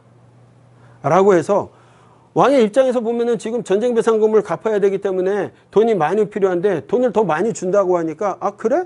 그러면 너 저 오니아스 3세 말고 너 야손 네가 대제사장이 돼. 그래서 대제사장이 되는 거예요. 오니아스 3세는 셀루코스 4세를 만나러 갔다가 안디옥에 있는데 벼랑간 야손이 동생이 안티오코스 4세에 의해서 뇌물을 바치고서 대제사장이 됐다라는 이야기를 듣게 되어져요. 그러면서 그 문제를 가지고서 이제 야손이 메넬라우스라고 하는 제사장에게 이제 뇌물을 갖다 드리라고 심부름을 시키는데 이 멜라우스가 이제 안티오코스 4세에게 또 찾아가는 거예요. 야손이 오니아스 3세를 뇌물을 통해서 몰아내고서 대제사장이 되는 걸 보았잖아요. 그러고 나니까 멜레나우스도 뭐라고 얘기하냐면 야손이 주는 것보다 자기가 더 바치겠다. 뇌물을 바치겠다. 그래가지고 안티오코스 4세 입장에서는 누가 돼도 상관이 없으니까 그러면 멜레나우스 너가 대제사장이 되라 얘기를 하는 거예요. 그래서 대제사장으로 삼습니다. 그러다 보니까 야손이 도망을 가요. 어디로 도망을 가냐면 암몬으로 도망을 가서 피신을 하게 됩니다. 암몬으로 도망한 야손은 어떻게 손을 볼 수 없기 때문에 이 멜레나우스가 오니아스 3세, 안디옥에 남아있던 오니아스 3세를 죽여버려요. 네. 이런 일들이 왜 발생을 하냐? 성전의 이권 문제라고 했어요. 성전 장사의 이권 문제. 그 일로 인해서 대제사장직이 뇌물로서, 돈으로서 주고받고 매매가 되어지는 그런 일들이 발생하게 됩니다. 이 메넬라우스라는 놈이 이게 나쁜 놈이에요. 그런데 그가 야손이 도망가고 나서 3세를 죽이고 나니까 오니아스 3세의 아들이 있었는데 그 아들이 오니아스 4세입니다. 이 오니아스 4세가 아버지가 죽고 나서 애굽으로 피신을 가게 돼요. 애굽으로 가서는 애굽에 있었던 유다인들과 함께 그곳에서 사용되지 않던 신전을 받아서 그곳에서 우리가 성전을 짓고 제사할 수 있게끔 허락을 받게 되어서 오히려 사독 계열의 대제사장 계열이었던 사람은 어디로 가냐? 애굽에서 이렇게 성전 제사를 드리게 되어지고 이외에 유다에는 사독 계열의 대제사장이 아닌 돈으로 매매를 해서 사게 된 사독 계열이 아닌 사람들에 의해서 이렇게 대제사장직이 시행되는 일들이 있게 되어집니다. 그런데 이런 일들 가운데 안티오코스 4세가 전쟁 가운데 프톨레마의 전쟁에서 죽었다는 소문이 이렇게 돌기 시작합니다. 그때 어떤 일이 생기게 되냐면 에돔으로 도망갔던 야손이 왕이 죽었다는 소리를 듣고서는 이거 메넬라우스 요거 죽여버리겠다고 해가지고 군대를 소집하고 군대를 이끌고 예루살렘에 진격을 합니다. 근데 분명히 죽었다라는 가짜뉴스예요. 이게 가짜뉴스 때문에 이 문제가 발생하는데, 가짜뉴스를 듣고서 안티오코스 4세가 죽었다는 소리를 듣고서 야손이 군사를 이끌어가지고 멜레나우스를 치기 위해서 예루살렘으로 진격해 들어왔는데 얼마 있지 않아서 안티오코스 4세가 다시 돌아온 거예요. 애굽에서의 전쟁을 하려다가 돌아오게 됩니다. 그리고 보니까 야손과 그의 군대들이 반역을 해서 자기가 세웠던 대제사장을 죽이겠다고 왔던 것은 분명히 자신을 해하기 위한, 자신의 권위에 대한 도전이라고 해가지고 아주 부정한 일들을 저지르게 되는데, 성전에 돼지피를 갖다가 뿌리면서 부정한 일을 만들게 되어지고요. 또 유대교를 탄압하는, 아예 성전 제를 하지 못하게 하고 절대적인 헬라화를 하게 되는 일들을 그때 벌이게 되어집니다. 그래서 성전에 제우스 신상과 자신의 동상을 만들어서 그곳에서 일반 다른 제사를 드리게 만드는 일들이 안티오코스 4세 에피파네스에 의해서 이루어지게 되는 일들입니다. 그리고 안티오코스 4세가 죽고 내전이 일어나게 되어지는데, 데메트리오 1세가 되어지고 나서는 유대를 갖다가 인정을 합니다. 유대에 대해서 다시금 제사나 뭐 이런 부분들이 회복할 수 있게 되지만, 독립은 아니지만 그렇게 되어지고 나서 대제사장이었던 메넬라우스를 면직하게 되어지고, 아론의 후손이었던 알키무스, 야킴을 대제사장으로 세우게 되는데, 요 알키무스가 문제가 뭐였냐면 이 사람도 굉장히 헬라화된 사람이에요. 완전히 헬라화되어진 사람으로서 헬라파 일원이 되어지게 되는데, 이 사람이 헬라파 제사장과 레인들을 계속적으로 요직에 앉히게 됨으로써 그 시기에 있었던 경건주의자들, 하시딤과 이렇게 하심들에게 배신감과 절망감을 주는 일들로 인해서 다시 하시딤들과 결별하게 되는 일들이 생기게 됩니다. 알키무스가 죽은 후에는 공백기 7년간에 3년밖에 그가 또 대제사장 일을 하지 못합니다. 그리고 나서는 이제 7년간 공백기가 되어지는 일들도 있었다. 대제사장직 매매가 이때 헬라 시대의 성전 이권을 가지고서 발생하게 되는 일들, 요것만 좀 기억을 하셨으면 좋겠습니다. 그러면서 이제 바뀌어지는 모습이 뭐냐면, 그들 가운데 율법도 있었지만 구전율법의 모습들이 나타나게 된다는 거예요. 구전율법. 그러니까 하시딤들에 의해서 대제사장뿐만 아니라 이 종교의 어떤 정통성을 지키기 위해서 그들이 했던 것이 뭐냐면, 율법이라고 하는 513가지 율법이 존재하지만 그것을 혹시라도 자기들이 범하게 될까봐 거기에다가 울타리를 치는 거예요. 울타리. 그러니까 신앙을 지키기 위해서 율법에 울타리를 치는데 그 울타리가 더 점점 커지는 거예요. 그것이 구전율법입니다. 나중에 보면 신약에 나타난 구전율법들을 보게 되면 마태복음에 보면 너희의 전통이라 해서 하나님께 드리는 거, 고르반 되었다, 하나님께 드린 게 되었다, 이거는 율법에는 있지 않지만 그들이 구전율법으로 만들어내는데, 사람들이 율법 외에 구전율법에 대해서 인정을 하지 않으니까 어떤 이야기들이 나오게 되냐면, 나중에 사실은 아론의 후예들에게만 하나님께서 출애굽 당시에 율법을 주셨다. 근데 그것은 성경을 기록하지 아니하고 구전으로 대제사장들에 의해서만 내려오는 율법이 있다. 그것을 그들에게, 유대인들에게 그렇게 선포를 하고 구전 율법을 더 중시하게 되는 일들이 발생하게 됩니다. 그래서 더 많은 부분들이 생기게 되는데, 거기에 보면 뭐 제자들이 또 하는 얘기 가운데 이삭을 자른과 바리새인 안식일에 하지 못할 일들이라고 하는 일들이 점점 확대되어서 율법, 하나님 주셨던 말씀 테두리로서 더 많은 율법의 일들을 장로들의 유전이라고 얘기하기도 하고 구전율법이라고 하는 그 일들을 더 만들어내는 거죠. 장로들의 전통, 음식을 먹을 때 손 씻는 거, 예수님을 산 낭떠러지에 떨어뜨리려다가 멈춘 일, 안식일 움직이는 거리가 제한됐는데 뭐 2km다 아니면 2000규빗이다. 그러니까 한보 걸어가는 정도를 생각한다면, 어깨 넓이로 걸어가는 걸 생각한다면 하루 동안에 걸을 수 있는 날이 2000보 이상은 걸으면 안 된다. 이렇게 되어집니다. 그래서 2000규빗으로 제한하는 일들, 뭐 이런 것들이 율법에는 없지만 구전율법에서 존재하게 된다. 이것이 안티오코스 4세 때에 신앙의 탄압을 받기 시작하니까 하시딤 운동이 시작되어져요. 그 신앙을 지키고자 했던 하시딤 운동, 거기서 유래되어서 그들이 율법보다 더 큰 테두리를 만들어내는 일들이 있었다. 그 시기에 나타난 것이 구전율법이다라는 겁니다. 나중에 고르반 비문이 이렇게 발견되게 되는데, 예루살렘 통곡의 벽 그 유적지에서 발견된 돌그릇인데 거기에 고르반이라고 쓰여져 있어요. 그런 일들도 있게 되어지고, 네. 자, 그 가운데 이제 그 열국들의 사이 속에서 이제는 종교적인 탄압이 있게 되어지면 그들은 제사장 직분의 지도자들이 반드시 자기들에게 그냥 유지할 수 있는 기회를 줬을 때는 별 얘기 없이 어떤 나라가 통치를 해도 상관없는 그런 상황이었지만, 종교적인 탄압이 들어오기 시작하면 목숨을 걸고서라도 싸우게 되는 일들이 발생하게 되는데, 그 가운데 하시딤 운동과 함께 마카비 혁명이 일어나게 되는 겁니다.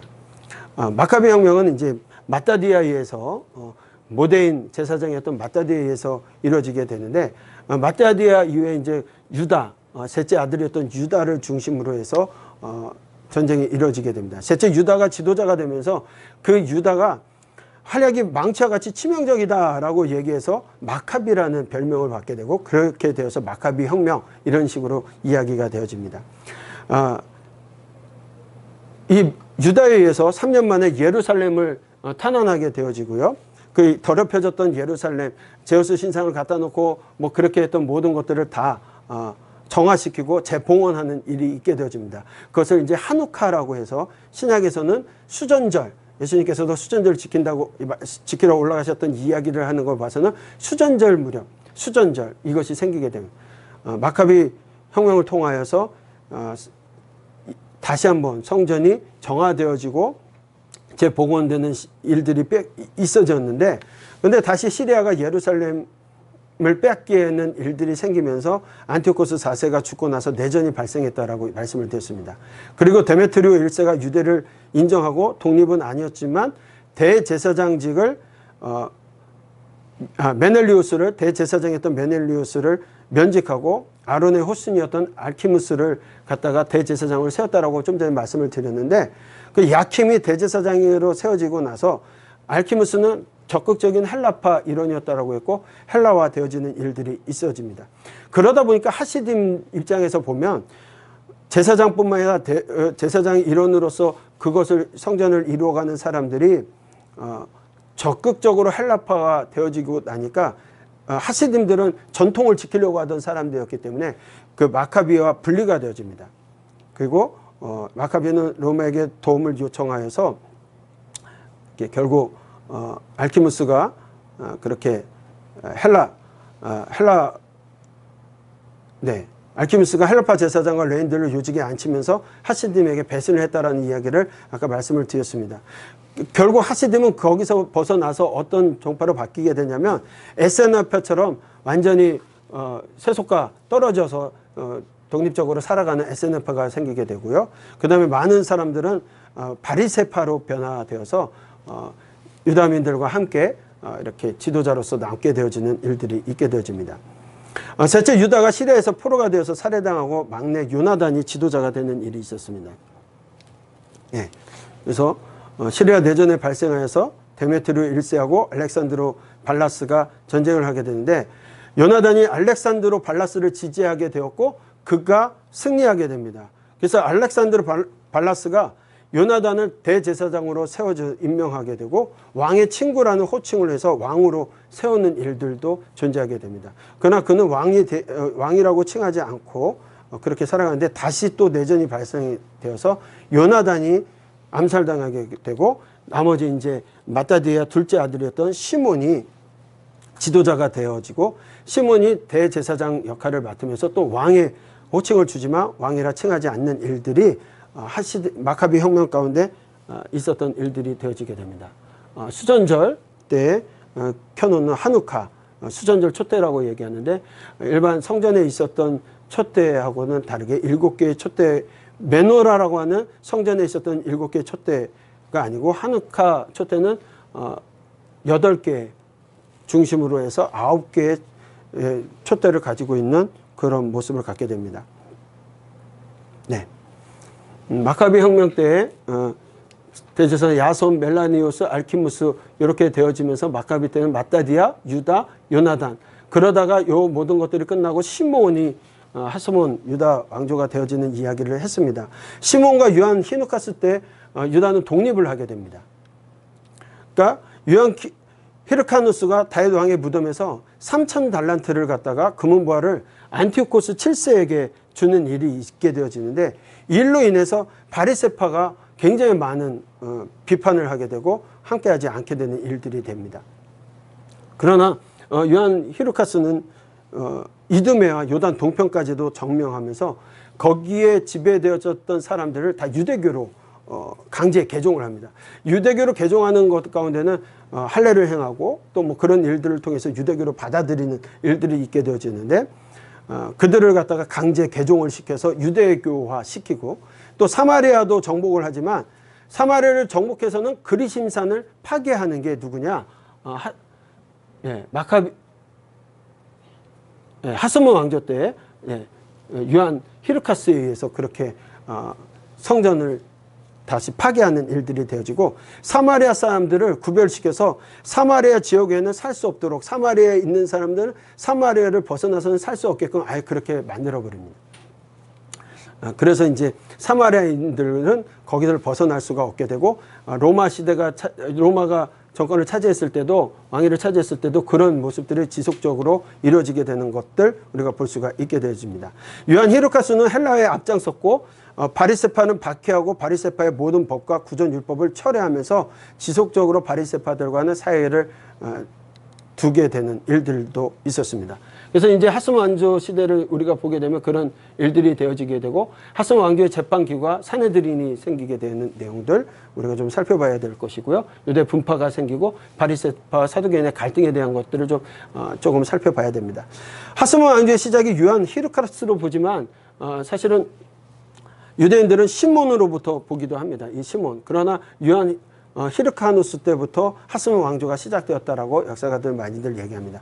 왕의 호칭을 실질적으로 사용했던 사람은 누구냐면 유한 히르카누스가 아니라 그의 아들이었던 아리스토블로 1세 때부터 시작이 되어집니다. 유한 히르카누스가 대제사장은 아리스토블로 1세에게 주고 그 다음에 왕권은 갖다가 아내에게 줬는데 이 아리스토블로 1세가 자기 어머니였던 그 어머니를 갖다가 감옥에 가두어 가지고는 굶겨서 죽여버립니다. 그리고 나서는 대제사장이었지만 형제들을 감옥에 가두고 스스로 왕이 되어서 왕이란 칭호까지 본인에게 붙여서 대제사장이면서 왕의 칭호를 받았던 사람입니다. 그 갈릴리 지역을 정복하고서 유다인들을 이주시키게 됩니다. 그러니까 이 시기에 하스모 안조 때에 유대에만 존재했던 사람들이 갈릴리 지역으로 넘어가서 로마 때 보면 예수님께서 갈릴리에서 오시게 됩니다. 그 사마리아는 봉합을 해서 사마리아에 거치지 않고 유다민들이 다시 갈릴리 지역으로 사마리아 지역으로 올라가서 그곳에서 정착하게 되는 일들이 아리스토블로 1세 때 있었던 일들이 되어지게 됩니다. 이 아리스토블로 1세는 아내인 살로메 알렉산더에게 왕권을 물려주게 되는데요. 그리고 죽게 되었을 때 살로메 알렉산드르가 감옥에 갇혀있던 아리스토블로 1세 형제였던 알렉산더 얀네우스를 갖다가 감옥에서 풀어줄 뿐만 아니라 대제사장으로 임명을 합니다. 그리고 나서는 그와 결혼을 해요. 이 일에 대해서 바리새인들이 반발을 합니다. 그랬더니 알렉산더 얀네우스가 이 비난을 받기 때문에 일부러 의도적으로 제사를 모독하는 일들이 발생하게 되고 백성들이 그거에 대해서 비난을 하니까 백성들을 6천 명이나 무작위로 죽이게 되고 지속적으로 유다인들을 죽이게 되는데 5만 명 가까운 사람들을 죽이게 되는 일들이 있게 되죠. 그리고 바리새인 지도자들을 갖다가 계속적으로 반대하니까 그 사람들을 잡아다 십자가에 달아서 죽이는데 그들을 달려서 죽이기 전에 그들 바리새인들의 자녀들을 잡아가지고 혀를 뽑아서 잘라 그리고서 십자가에 달아서 죽게 하는 일들을 끔찍한 일들을 만행을 저지르게 됩니다. 그러면서 죽으면서는요 또 어떻게 알렉산더 야네우스가 뭐라고 얘기하냐면 살로메 알렉산더에게 그 바리새인들에게 좀 잘해줘라. 자기는 그렇게 끔찍한 일을 저지른 것은 바리새인들에게 잘해주라고 하고 죽어버려요. 살로메 알렉산드르가 최초의 여왕이면서 여왕이 되어지는데 그가 대제사장직을 이제 아들이었던 히르카누스 2세에게 주게 되어지고 바리새파와 우호적인 관계를 맺게 되어집니다. 그 무렵에 이제 아리스토블로 2세가 사두개파의 지지를 얻어가지고는 히르카누스 2세를 파면하고 스스로 왕이 되고 또 대제사장이 되어지는 일들도 있게 됩니다. 그러다 보니까 이둠의 총독이었던 안티파레트르가 히르카누스 2세와 친분이 있었는데 그의 지원을 받아서 내전이 일어납니다. 둘 사이에서 내전이 일어나는데 로마의 폼페이가 중재를 하면서 아리스토블로 2세가 패하는 일이 발생하게 되어집니다. 그 이후에는 어떤 일들이 생기냐면 안티파테트가 유대를 다스리게 되고 대제사장으로서는 히르카누스 2세가 대제사장을 하면서 이제 헤롯 왕위가 넘어가게 되는 일들이 되어지게 되고 나중에 안티파테르가 히르카누스 2세 헤롯 대왕과 히르카누스 2세의 딸이 이렇게 결혼을 해요. 안티파네트 아들하고.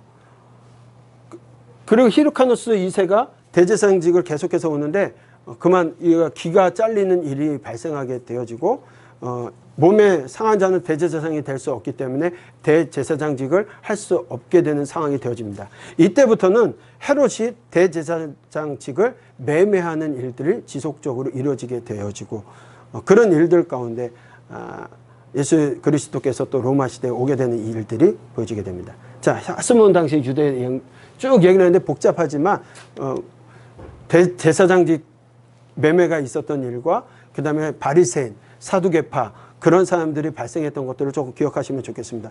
그래서 헬라파 사람들, 제사장과 레위 사람들, 헬라파 되어졌던 사람들이 사두개인이었다라면 하시딤 운동에 관여했다가 나왔던 사람들이 에스네파와 바리새인이 되었다라는 거 정도 기억을 하신다라면 이제 유대교회는 4개의 분파가 생기게 됩니다. 사두개, 합리적인 헬라화주의가 되었던 사두개인과 율법주의자였던 바리새인, 그 다음에 고립주의를 아예 선택했던 에스네파 이렇게 같이 가게 되고요. 전통주의자로서 바벨론 포로 이후부터 계속해서 종교 지도자로 있었던 서기관들 이렇게 해서 4분파들이 발생하게 된 원인들이 있었고 에스네파는 고립주의였습니다. 아예 부패한 유대사회가 타락한 종교로부터 도피하고 금욕 실천 집단이 이들에 의해서 나중에 사회사본이 발견되면서 주목받기 시작했던 파였고요. 그 다음에 바리새파는 율법주의자입니다. 구약과 유대 전성을 떠받드는 보수자이고 죽은 자들의 부활과 천사를 믿게 되었고 마카비 혁명에 일조했던 민중의 지지, 민중들로부터 지도자 대우를 받게 되는 바리새파가 됩니다.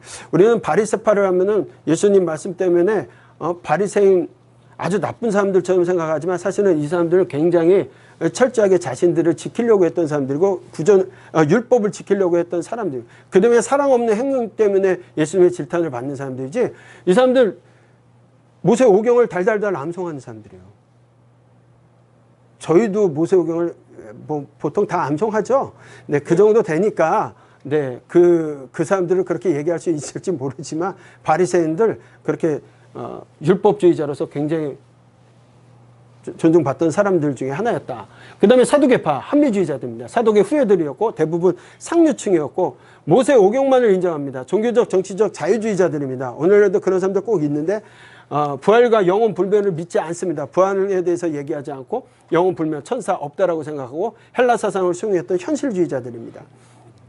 네, 이랬던 일들이 있게 되어지는데 뭐 아까도 바리새파와 사두개파가 갈등, 그 사이에서 갈등이 되어지지만 지속적으로 갈등하면서 문제가 발생되어집니다. 아까 유황 히르카누스 때 문제가 발생하면서부터 알렉산더 야네오스가 형수 살로메와 결혼하면서 문제가 되어졌고 그 일로 인해서 대제사장직을 소홀히 할 때 바리새파에 의해서 이렇게 비판을 받게 되니까 바리새파 사람들을 갖다가 굉장히 이렇게 핍박하고 죽이고 하는 일들이 있었는데 살로메 알렉산드르가 바리새파 사람을 우대하기 시작했더니 도피했던 바리새파 사람들이 돌아와서 요직을 차지하게 됩니다. 요직을 차지하면서 어떤 일이 되냐면 사두개파들에게 복수를 하기 시작해요. 그래서 그 지도자들을 찾아다니면서 당시 바리새파 자녀들을 혀를 자르고 십자가에 달아서 바리새파를 죽였던 것처럼 사두개파 사람들을 잡아다가 혀를 잘라서 죽이는 일들이, 잘라버리는 일들이, 원수 갚는 일들을 가지면서 이들이 서로 적대시하는 배경이 시작되었던 것들 기억하시면 좋겠고, 유황 히르카스가 3,000달러의 금은보화를 시리아 안티오코스 7세기에 조공바치는 일들, 이런 일들이 있었던 것 때문에 바리새파, 사두개파의 갈등이 시작되었다라는 거 기억하시면 좋겠고, 그 다음에 이제 사두개파 갈등은 예수님 당시에는 지속적으로 근본적인 적대 관계가 그때 되고 있었다라는 거예요. 예수님과는 사두개파는 성전 척결 사건 이후에 적대관계. 왜? 그들의 영업장에 오셔서 예수님이 다 엎어버리시잖아요. 성전 척결 사건이 그들이 그것을 배경으로 해서 대제사장과 사두개파들이 예루살렘 중심으로 해서 성전 이권들을 가지고서 살아갔는데 예수님이 오셔서 성전을 다 뒤엎어버리시는 일이 있었기 때문에 사두개파하고는 성전 척결 사건 이후로 예수님과 적대관계였고, 그 다음에 바리새파는 사실은 예수님과 그렇게 적대관계는 아니었어요. 성전 척결만 할 때를 보면은 사두개파의 영업장을 다 엎어보니까 바리새파도 기뻐하고 좋아했지만 점점 그들이 이스라엘 백성들이, 민중들이 예수님께 몰리는 걸 보면서 민중의 지도자였고 민중을 배경으로 지지를 받던 바리새파들이 위협을 감지하게 되고, 나중에는 안식일 때 일부러 예수님께서 병자들을 고치시는 일들, 그리고 예수님께서 하나님의 아들이심을 선포하면서부터 바리새파는 위기감을 느끼게 되었다가 이제 죽은 자를 살리시는, 예수님께서 죽은 나사로를 살리시는 사건을 통하여서 이제는 바리새파와 사두개파가 한 모습으로 예수님과의 적대관계를 유지하게 되는 그런 일들도 있게 되었습니다. 네. 그리고 이제 로마 시대로 넘어가게 되는데 헤롯 시대, 헤롯 이후의 시대로 이제 우리가 보게 되어질 겁니다. 이스라엘 상황은 아까도 로마가 제국으로 이제 그 모든 지역들을 차지하는 시기에 변모되어지는 상황 속에서 이제 안티파레트의 가문이 시리아 지역을 차지하는 일들이 있다라고 얘기했습니다. 히르카누스 2세와 안티파테르가 친분이 있었고, 그 안티파레트의 아들과 히르카누스 2세의 딸이 결혼을 하였다라고 얘기를 했습니다. 예. 그리고 히르카누스 2세가 길을 잃자 몸에 손실이 있는 사람은 대제사장직을 계속해서 할 수 없기 때문에 그가 이제 대제사장을 할 수 없게 되니까 대제사장 종신제를 폐지해버리고 이제 헤롯에 의해서 대제사장직이 매점 매직하게 되는, 그러니까 사고 팔 수 있는 자리로 아예 변모가 되어지는 상황이 되어지게 됩니다. 네. 우리가 예수님 오실 때 이 모습을 보면 안티파테르가 유대 행정장관이었다가 그 다음에 이제 대헤롯 왕이라고 하는 유대 왕이 되어지는데, 예수님이 태어나셨을 때 2세 미만의 사람들 다 아이들을 죽이게 했던 선포했던 사람이 이제 이 대헤롯 왕이 되어지고, 그들의 아들이 이제 그가 죽고 나서는 그들의 아들들이 분봉왕처럼 분할을 하여서 차지하게 됩니다. 특별히 요 모자를 왕위를 씌워놓던 사람들이 왕으로서 유지하게 되는데, 아켈라오와 안티파스하고 빌립 2세 필립이라고 하는 사람들이 지역을 따져서 아켈라오가 유대와 사마리아 이둠의 분봉왕이 되어지고, 갈릴리와 베레아의 분봉왕이 안티파스, 그 다음에 이드르와 드고니아 분봉왕이 빌립 2세가 되어지는 일들. 그래서 예수님 오셨을 때 이런 일들이 있게 되어지고, 빌립 1세가 이혼을 하고 나서 안티파스가 재혼을 했던 일을 가지고서 요한이 비판했을 때 이런 일들이 있게 되어지고요. 또 역사의 배경 가운데 그들이 왕위를 차지하는 시기 가운데 예수님께서 오시게 되는 일들이 있었다. 예. 아켈로가 이듬해 유다 그리고 사마리아 분봉왕이 되지만, 로마가 이 지역에 총독을 파견하면서, 사실 헤롯이 죽은 다음에는 총독에 의해서 이렇게 유지되어지는 그런 상황이 되어집니다. 그래서 땅의 또 모습이 바뀌게 되는데, 이듬해 유다, 사마리아, 갈릴리, 그리고 베레아, 그리고 데가볼리, 가올라니티스, 바타네아, 이두레, 네, 페니키아, 뭐 이런 식으로 이름이 바뀌면서 남부 쪽은 나바테아인들이 와서 살게 되어지는데, 이제는 지방 장관이 파견된 지역으로서 이두메, 유다, 사마리아 지역이 총독에 의해서, 장관에 의해서 통치가 되어지게 되고요. 그 다음에 안티파스 통치 지역은 베레아 지역을 중심으로, 또 갈릴리 지역을 중심으로 통치가 되고, 그 다음에 이제 빌립에 의해서 통치되어지는 곳이 생기게 되어지고, 그리고 시리아 총독들에 의해서 데가볼리나 페니키아 이 지역들은, 이방 땅들은 시리아 총독들에 의해서 다스리게 되어지는 그런 상황 속에 예수 그리스도께서 오시게 되는 이 이야기들. 이 지역과 지방에 다스리는 분봉왕이라든가 통치자들이 달랐던 것들을 우리가 좀 볼 수 있게 되어집니다. 그리고 이제 헤롯 이후에부터는 이렇게 대제사장들이 매직되어지면서 굉장히 많이 바뀌어 버립니다. 굉장히 많이 바뀌고, 안나스 때, 그리고 가야바 때 예수님이 십자가, 안나스와 가야바는 이제 그 안나스 사이가 가야바에 있고, 예수님을 죽게 하는 것이 이제 가야바의 재판 가운데 이제 나오게 되는 것들. 그 대제사장이 누구였냐, 이렇게 해서 계속적으로 바뀌어 나가는 것들이 대제사장 종신제가 폐지되면서부터 일어나게 되는, 매직하면서 많은 대제사장들이 세워졌다라는 거 여러분들 좀 기억하시면 좋겠습니다. 헤롯은요, 가이사라를 건축하게 되고, 가이사라의 신전을 또 세우게 되면서 나중에 유대 전쟁의 발발 동기가 되어지는 일들이 이곳에서 있게 되어지게 됩니다. 가이사라를 하고요. 또 예루살렘 성전을 증축하는 리모델링 공사를 해서 AD 20년부터 64년까지 전 예수님께서 비유로 말씀하실 때 계속해서 이렇게 성전을 증축하고 있었던 시기였고, 3일 만에 예수님께서 성전을 다시 짓는다라는 얘기할 때 성전 공사가 계속 이루어지고 있었던 건 제3성전이 아니라 증축하고 있었던 거예요. 성전이 있었다면 이 성전 주변에 이제 회랑들을 만들고, 대제사장과 제사장들이 활동하던 지역을, 또 이방인들의 뜰을 더 만들어지게 되고요. 사내들인을 위해서 이쪽에 사내들인을 만들어지는 일들이 있게 되고, 아나토니아 요새가 이곳에 있게 되고, 로마인들이 성전의 내부를 바라볼 수 있게끔 그런 일들, 그것들을 헤롯 시대에 건축하면서, 헤롯은 정치적으로 굉장히 잘한 사람이기도 합니다. 로마에 의해서 잘 아부떨어서 분봉왕이 되기도 했지만, 유대인들에게 환심을 사기 위해서 성전을 재건하는 일들, 증축하는 일들을 통해서 유다인들의 마음을 살려고 애썼던 사람이기도 합니다. 이때 현상 유지를 위해서 헤롯 땅이라고 해서 헤롯 왕가의 일들, 그 권력이 지속되기를 바라던 사람들이 또 생기게 됩니다. 종교 분파라기보다는 정치 집단이었고, 로마 제국의 우호적이었던 사람들이 헤롯 땅이에요. 예. 이 시기에 팍스 로마나 로마의 도로들을 세우는 일들도 있었고, 그와 반대로 열심당들이 생기게 되는데 정치적으로 행동주의자들이었고 헤롯 당의 정치적 적수였고 민족주의자들이었습니다. 그래서 세금 거부를 하고 때로는 폭력을 써서라도 정권을 다시 차지하고 싶어하는, 그러니까 쿠데타를 일으킨다거나 아니면은 이렇게 게릴라전을 하게 되는 그런 사람들, 이렇게 고위층들을 죽이는 일들, 그런 일들을 열심으로 했던 사람들이 그 정치적 행동주의자인데 갈릴리 지역에 이 사람들이 많이 분포되어 있었다라는 거. 가나나인 시몬의 출신도 그곳이었다. 그래서 예수님 오셨을 때는 유대교가 아까 4개의 분파가 아니라 사두개파, 바리새파, 헤롯당, 그리고 서기관, 열심당, 에스네파가 6개의 분파가 존재하는 시대로 바뀌게 되어지는 것. 로마 시대에 그렇게 되어집니다. 마지막으로 유대 문헌들을 좀 우리가 살피고 마무리 짓겠습니다. 유대 문헌으로서는 사회사본, 사회 두루마리가 이렇게 생기게 되어지고요.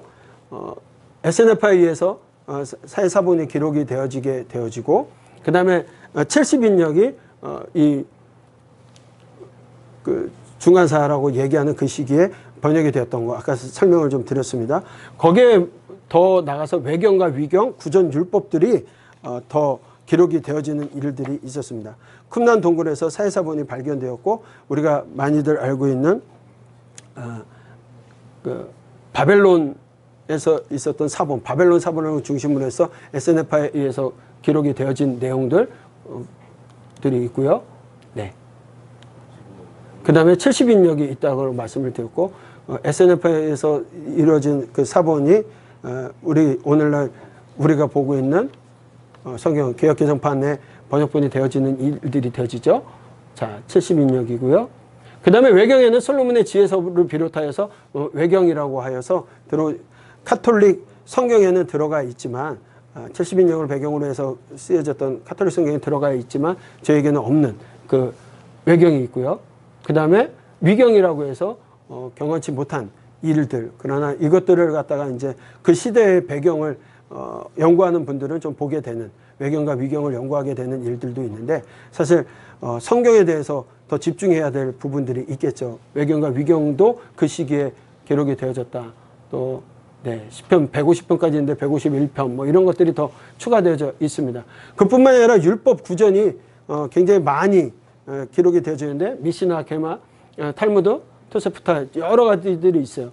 우리가 이제 탈무드라고 얘기하면 탈무드 우리나라에 번역된 건 아주 극소수입니다. 그것만 가지고 탈무드라고 할 수 없고요. 굉장히 광범위한 구전 율법들이 이렇게 존재했다라는 거 여러분들 기억하시면, 신약 배경사에서 우리가 살펴봐야 될 것들은 다 말씀을 드렸는데요. 알렉산드리아 사본, 애굽에서 만들어진 것들, 70인역 성경을 통해서 구약 정경화 과정에 아주 지대한 역할을 했던 것들 여러분 기억하시면 좋겠고, 바벨론 사본 같은 경우는 마소라 사본으로 연결돼서 오늘날 우리가 개역개정 성경을 보게 되는데 그게 전통이 되었다라는 거 기억을 하셨으면 좋겠습니다.